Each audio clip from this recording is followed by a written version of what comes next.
belajar tentang dialog dan kerjasama antar umat beragama. Ya. Seperti kita ketahui bersama bahwa di Indonesia agama yang diakui adalah ada 6, ya, dan kita akan berdialog dengan mereka, yaitu Islam, Kristen Protestan, Katolik, Buddha, Hindu, dan Konghucu. Ya. Nah, pada bab 4 ini kita akan mempelajari tentang dialog dan kerjasama antar umat beragama di Indonesia. Kita akan belajar bagaimana umat beragama dapat saling menghargai, berdialog dan bekerja sama walaupun berbeda agama dan keyakinan. Kemajemukan termasuk kemajemukan agama dan keyakinan merupakan ciri jati diri bangsa Indonesia yang tak terbantahkan. Inilah realitas kebangsaan kita. Berbeda-beda tetapi satu. Nah, bagaimana mengelola perbedaan-perbedaan ini sehingga menjadi kekuatan yang besar dan bersinergi dalam membangun bangsa dan negara ini? Salah satu caranya adalah menciptakan kerukunan hidup lewat dialog dan kerjasama antar umat beragama. Tanpa dialog dan kerjasama yang baik, maka negeri ini tidak akan berjalan dengan baik. Ya. Oke, baik.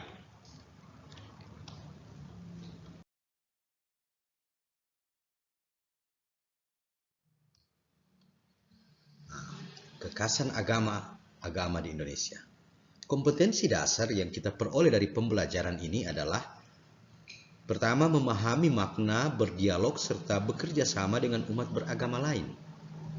Kemudian, setelah memahami makna dialog dan kerjasama dengan umat yang beragama lain, kita melakukan dialog atau berdialog serta bekerja sama dengan umat yang beragama lain.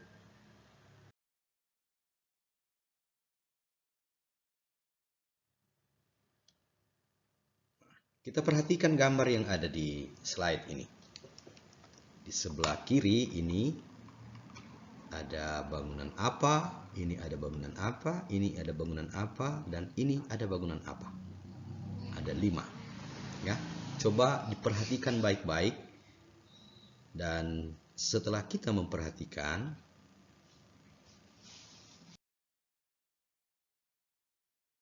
gambar tadi, maka kita coba menjawab pertanyaan berikut ini.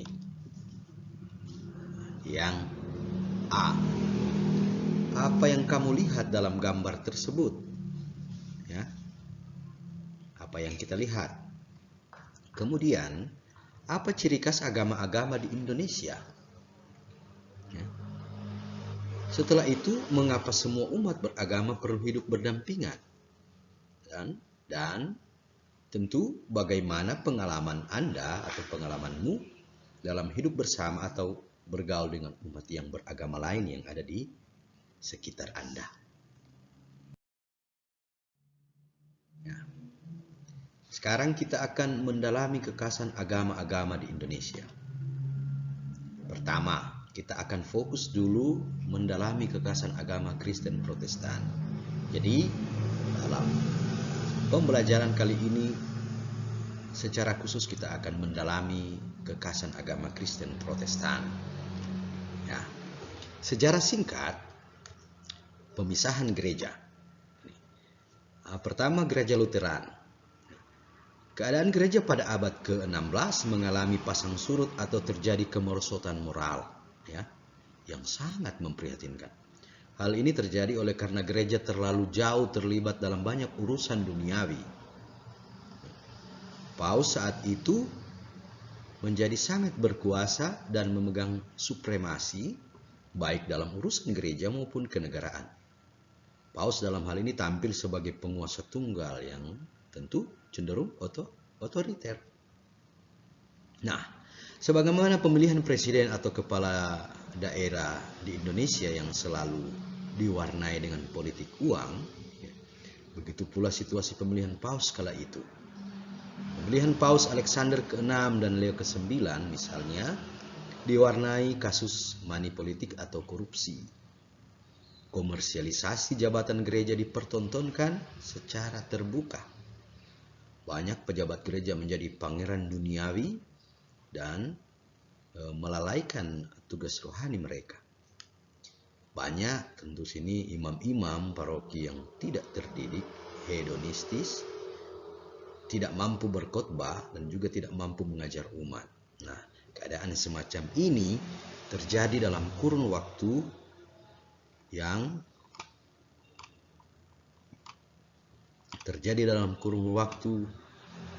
cukup lama. Nah, teologi skolastik menjadi mandul dan masalah dogmatis dianggap sebagai perdebatan tentang hal sepele antara aneka aliran teologis. Banyak persoalan teologi mengambang dan tidak pasti. Kemudian, banyak kebiasaan dalam umat belum seragam, ya.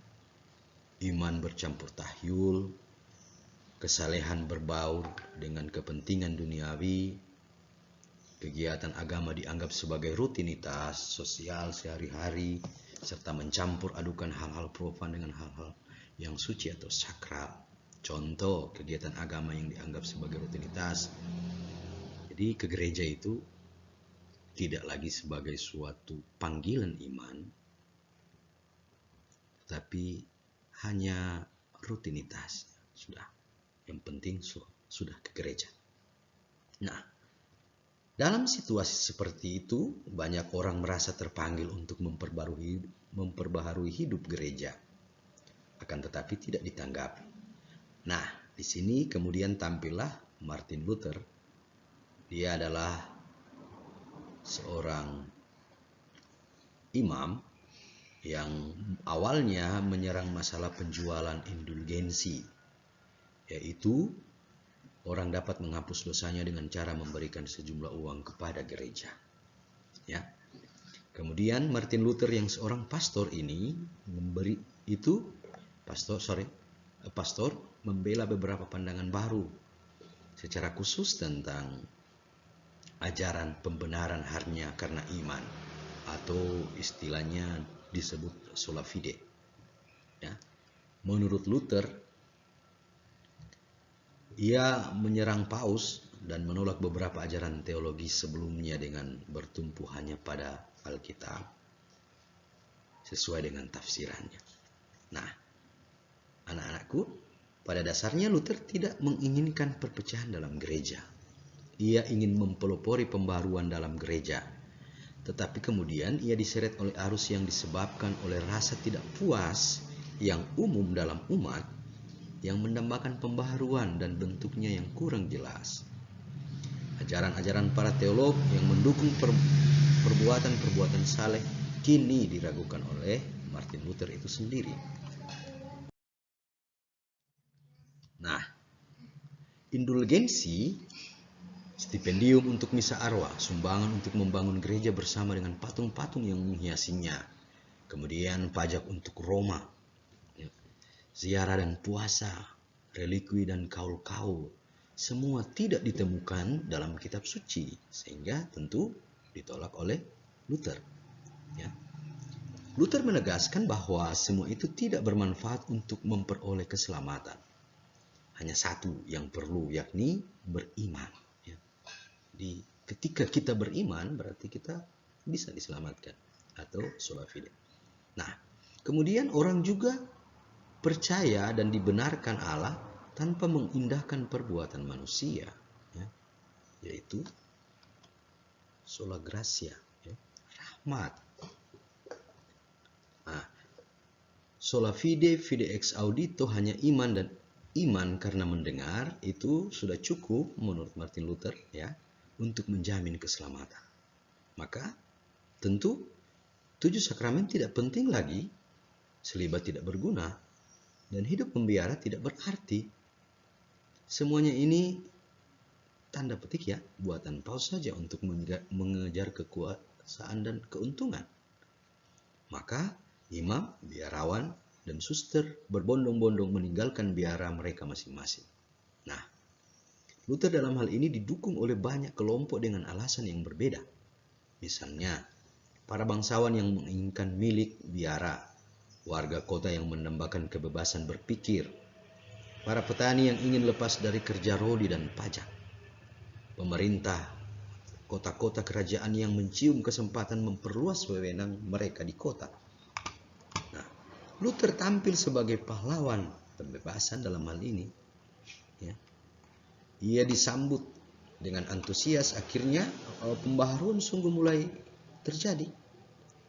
Awalnya Roma kurang menyadari apa yang terjadi, kemudian bereaksi salah sehingga tidak mampu mengarahkannya lagi. Nah,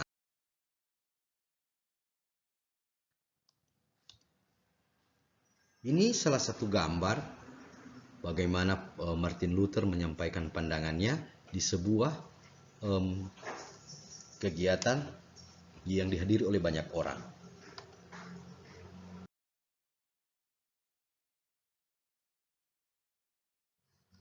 Nah, kemudian gereja Calvinis. Nah, tokoh reformasi lain adalah Yohanes Calvin, tahun 1509 sampai 1564. Nah, tokoh ini tidak berbeda jauh dengan Martin Luther. Ia ingin memperbaharui gereja dengan terang Injil. Nah, Calvin dalam bukunya yang berjudul Institutio Christianae Religionis menggambarkan bahwa dalam dua dimensi, gereja sebagai persekutuan orang-orang terpilih sejak awal dunia yang hanya dikenal oleh Allah, dan gereja sebagai kumpulan mereka yang dalam keterbatasannya di dunia mengaku diri sebagai penganut Kristus dengan ciri-ciri perwatanan Injil dan pelayanan sakramen-sakramen. Pengaturan gereja ditentukan oleh struktur 4 jabatan, yakni pastor, pengajar, diakon, dan penatua.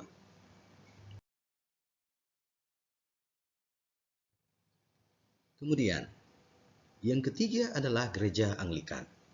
Nah, Anglikanisme bermula pada pemerintahan Raja Henry ke-7 ya, itu sekitaran pada tahun 1509 dan sampai 1547. Nah, situasi ini terjadi di Inggris ketika Raja Henry ke-7 menobatkan dirinya sebagai kepala gereja karena apa?